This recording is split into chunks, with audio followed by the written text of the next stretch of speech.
నమస్తే. ఇన్నాళ్ళు నన్ను సపోర్ట్ చేస్తూ, ఎంకరేజ్ చేస్తూ మీ ప్రేమని నాకు అందిస్తున్న ప్రతి ఒక్కరికి కృతజ్ఞతలు. అలాగే ఈ వీడియో కూడా ఖచ్చితంగా మీకు ఉపయోగపడుతుంది. లైక్, షేర్ అండ్ సబ్స్క్రైబ్ చేసి మీ సపోర్ట్‌ని నాకు అందించండి. అలాగే ఈ వీడియో పట్ల మీకున్న అభిప్రాయాన్ని కామెంట్ సెక్షన్‌లో కామెంట్ చేసి తెలియజేయండి. ఇప్పుడు వీడియోని చూద్దాం. జ్యోతిష్య శాస్త్రం ఒక అద్భుతం. వేదాంగమైన జ్యోతిష్య శాస్త్రం అనేటువంటిది మానవ జీవన గమనానికి ఒక వరం. జ్యోతిష్య శాస్త్రం నీ జీవితంలో వెలుగునింపే ఒక భాష.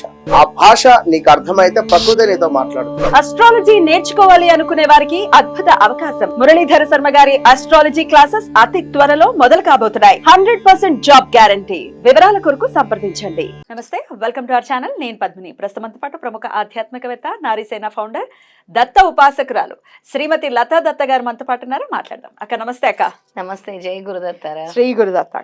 అక్క కొంతమంది అంటూ ఉంటారు, ఎన్ని పూజలు చేసేస్తున్నాము, హోమాలు చేసేస్తున్నాము, జపాలు చేసేస్తున్నాము, అయినా మాకు గ్రహస్థితి ఏమీ మారట్లేదు.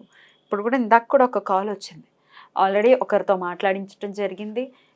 ఇప్పుడు మా కడుపున పడినంత ఈజీగా డెలివరీ అయితే అయిపోదు కదా. అసలు కడుపున పడిన వెంటనే డెలివరీ అయిపోవాలంటే ఎట్లా? చాలా 9 నవమాసాలు మొయ్యాలి. ఇప్పుడు ఒక బిడ్డను జన్మించాలి అంటే, జన్మని ఇవ్వాలి అని అంటే ముందు ఏవుళ్ళు భరించాలి, తర్వాత బరువును మొయ్యాలి, తర్వాత తిండి సహించదు. ఇవన్నీ అంటే ఇవన్నీ అనుభవిస్తేనే కదా ఒక మంచి బిడ్డకి, ఒక 12 బిడ్డ అని ప్రసవిస్తుంది తల్లి. ఇప్పుడు ఎట్లా అంటే అన్ని ఇన్స్టెంట్ యుగంలో ఉన్నాం మనం. ఇట్లా పూజ చేయగానే, పొద్దున పూజ అయిపోగానే సాయంత్రానికి మనకు కరుణించేయాలంటే ఎట్లా సాధ్యపడుతుంది? అలా చేస్తే ఇంకా పరీక్షిస్తాడు స్వామి. ఖచ్చితంగా. ఏమి ఆశించకుండా నువ్వు చేసుకుంటూ వెళ్ళు. నేను అదే చెప్తాను. ఇప్పుడు మేము అనగాష్టమి చేస్తున్నాము, లక్ష్మీ కుబేర వ్రతం చేస్తున్నాం అని అంటే ఒక్కసారికైతే నేను ఫలితం చెప్పను. మీరు ప్రాసెస్ లో చేసుకుంటూ వెళ్ళండి. అది 3వ నెలలో వస్తుందో ఫలితము, 5వ నెలలో వస్తుందో చూడండి. మీ కర్మని అనుసరించి అది ఫలితం రావటం ఉంటుంది. దేనికైనా ఉంటుంది. మంత్ర సాధన విషయంలో కూడా అంతే. అయితే కొంతమంది చాలా జెన్యూన్గా ఉంటారు అక్క. పాపం వాళ్ళు ఎట్లాంటి ఆశ లేకుండా నిజంగానే చేస్తూ ఉంటారు. మేము ఎంతో కొంత మార్పు వస్తుంది అని ఓపికతోనే ఉన్నామండి. ఇప్పటికీ చాలా కొంతమంది అయితే లక్షలు ఖర్చు పెట్టిన పరిస్థితులు, చాలా లక్షలే ఖర్చు పెట్టామండి. మరి అయినా మారలేదు గ్రహస్థితి అంటే ఎట్లా అక్క? మరి వాళ్ళకేంటి ప్రత్యామ్నాయం? ఇది నేను చెప్పింది కాదు, శ్రీపాదులు వారు చెప్పిందే మనం మాటల్లో విందాం.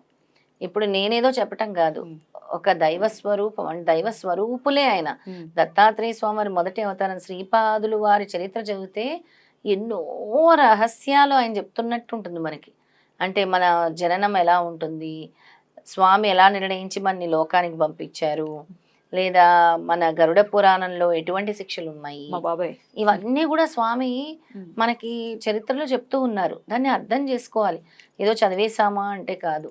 స్వామి ఏం చెప్తారంటే, నువ్వు చేసే అర్చన, నువ్వు చేసే నామము వల్ల ఎటువంటి ఫలితం వస్తుందంటే స్వామి మాటల్లోనే నేను చదివి చెప్తాను. ఎందుకంటే ఆ లాంగ్వేజ్లోనే చెప్పటం నాకు ఇష్టం, అందుకని చెప్తాను. ఇది పరమ సత్యము. స్వామి చెప్తున్నారు, స్మరణ, అర్చన మొదలైన క్రియాకలాపాల వలన శ్రీపాద ప్రభువులతో సాంగత్యం ఏర్పడుతున్నది. దీనివల్ల అర్చన వల్ల, నిరంతర నామం వల్ల.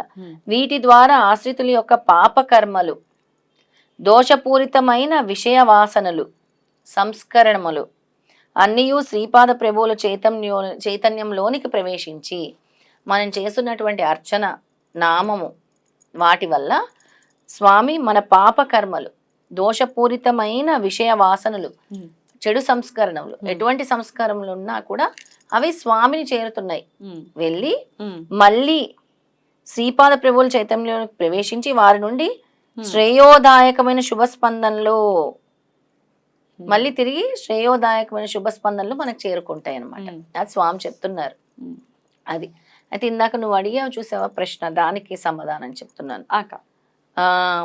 మానవుడు జన్మించినప్పుడు వాని ప్రారంధ కర్మకు అనుగుణంగా గ్రహస్ఫూటములతో జనిస్తాడు. మానవుడు జన్మించినప్పుడు ఒక టైం అనేది ఉంటుంది, బర్త్ చార్ట్ అనేది ఉంటుంది, ఏ గ్రహం ఎక్కడ ఉండాలో. అదే స్వామి చెప్తున్నారు ఇక్కడ. వాని ప్రారంధ కర్మకు అనుగుణంగా గ్రహస్ఫూటముతో జనించి అంటే ఎలాంటి ఏ గ్రహం ఎక్కడ ఉండాలో, 1వ స్థానంలో ఉండాలా, 3వ స్థానంలో ఉండాలా, 5వ స్థానంలో ఉండాలా, ఏ గ్రహం ఎక్కడ ఉండాలో అది నిర్ణయించి స్వామి పంపిస్తారు అన్నమాట. ముందే జన్మకుండలి అనేది అయిపోతుంది, జన్మకుండలి నిర్ణయం అయిపోతుంది. దాని గురించే చెప్తున్నారు స్వామి. ఆయా గ్రహచారమును అనుసరించి శుభాశుభ ఫలితములను పొందుచుండును.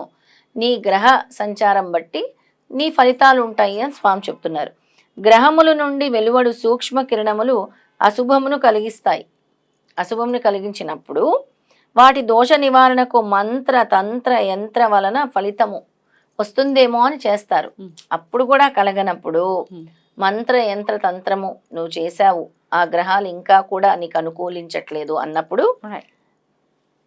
జప తప హోమములను ఆశ్రయించవలెను. సో తపించాలి అంటే తపస్సు చేయాలి, అంటే మంత్ర సాధన చేయాలి, జపం చేయాలి, హోమం చేయాలి.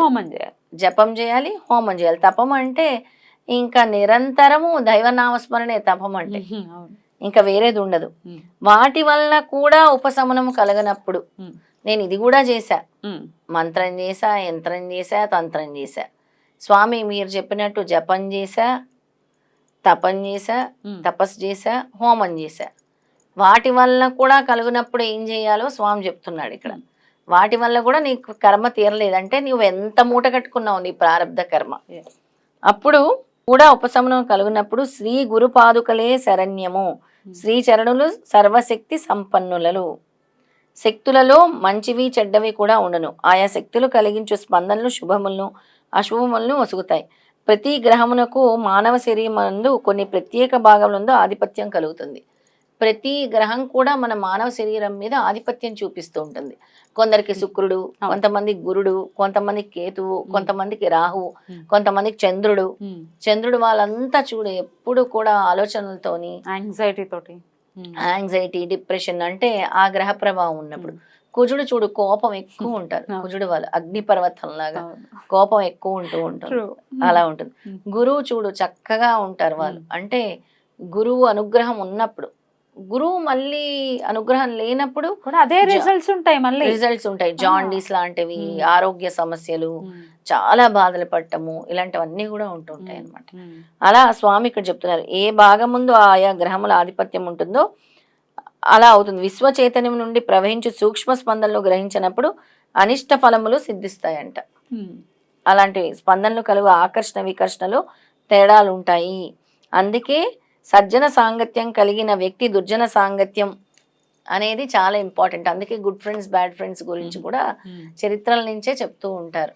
అందుకే ఎప్పుడు కూడా సత్పురుషుల ఓరాలో ఉండాలి, అవధూతల ఓరాలో ఉండాలి, భగవంతుడి ధ్యానంతో ఉండాలి, భగవంతుడి నామజపంతో ఉండాలి, ప్రయత్నపూర్వకంగా సత్సాంగత్యం చేస్తే నా గురుపాదుకలే శరణ్యము. నిన్ను అన్ని అరిష్టాల నుంచి కూడా అన్ని విధాలుగా నువ్వు చేసి చేసి చేసి నువ్వు అలసిపోయి ఇంకా నీకేది కానప్పుడు నా పాదుకలే నిన్ను రక్షిస్తాయని శ్రీపాదులు వారు స్వయంగా చెప్పినటువంటిది ఈ వాక్యము. ఇది శ్రీపాద శ్రీవల్లభుల వాక్యం, నేను చెప్పింది కాదు. అంతే, ఇంకా అన్ని అయిపోయి, అన్ని ట్రయల్స్ అయిపోయి, ఇంక వద్దు నాకు ఈ జీవితం అనుకునే వాళ్ళకు కూడా గురువు యొక్క అనుగ్రహం పొందాలి ఖచ్చితంగా. గురు పాదుకలే అంతే, ఇంకా అవే శరణం. సేవ, గురుపాదుకల సేవ చేయాలి. ఎలా? గురుపాదుకలు ఎక్కడైతే గురుపాదుకలు ఉంటాయో అక్కడికి వెళ్ళి గురుపాదుకలను తొడవాలి, గురుపాదుకలకి అభిషేకించాలి, గురుపాదుకల్ని అలంకరించాలి, గురుపాదుకలకి ధూపం వేయాలి, అక్కడ సేవ చేసుకోవాలి, అక్కడ తొడవాలి స్వామి చుట్టూ. అంటే ఆ స్పందనల్ని స్వీకరించాలి. చెడు స్పందనల్ని దూరం చేసుకుని ప్రతి స్పందనను శుభయోగదాయకమైన స్పందనల్ని కూడా స్వీకరిస్తూ ఉండాలి అని స్వామి చెప్తున్నారనమాట. అందుకే శ్రీపాదరాజం శరణం ప్రపద్యే అని చెప్పారు. నీ పాదాలే మాకు శరణ్యం స్వామి. అందుకే మనం ఆ పాదాల గురించే స్మరిస్తూ ఉండాలన్నమాట. చాలా బ్యూటిఫుల్ గా ఎక్స్ప్లెయిన్ చేసేది, డెఫినెట్ గా యూజ్ అవుతుంది.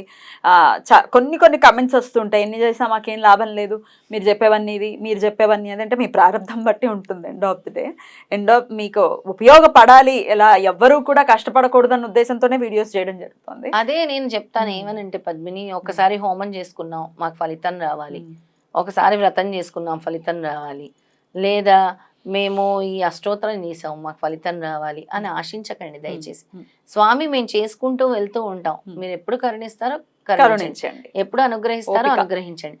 ఒకసారి మాత్రం దయచేసి చేసుకోకండి. It's a process. నీ అవసరానికి, నీ బిజినెస్ కోసం, నీ కోరిక తీరటం కోసం భగవంతుడితో పెట్టుకోకండి. అంతే.